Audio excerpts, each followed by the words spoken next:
లోకంలో దొంగ బుద్ధి కలగదు. ఇంకొకరిది పుచ్చుకోవాలనేటటువంటి తాపత్రయం నీకు కలగదు.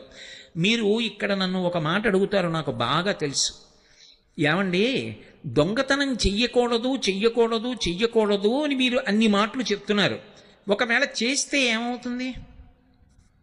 అది చాలా మంచి సద్బుద్ధితో కూడినటువంటి ప్రశ్న. నేను దొంగతనం చేసి ఇంకొకరి సొత్తు నేను సంపాదిస్తే ఏమవుతున్నప్పుడు? ఇక్కడే శాస్త్రంలో ఒక అత్యంత గంభీరమైనటువంటి విషయం దాక్కునుంటుంది. శ్రద్ధ నీకు కలిగి ఉంటే నువ్వు దొంగతనం చెయ్యవు, శ్రద్ధ లేకపోతే దొంగతనం చేస్తావు. శ్రద్ధ కలిగి ఉండడం అంటే మౌలికమైనటువంటి ధర్మ సిద్ధాంతాన్ని నువ్వు అంగీకరించి ఉండాలి. ఏమిటి మౌలికమైన సిద్ధాంతం?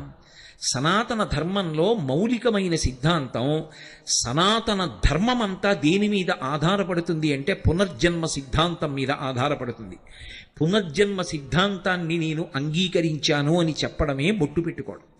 బొట్టు ఎందుకు పెట్టుకుంటారంటే ప్రధానంగా నేను సనాతన ధర్మమునందు ప్రతిపాదింపబడిన పునర్జన్మ సిద్ధాంతమును అంగీకరించుచున్నాను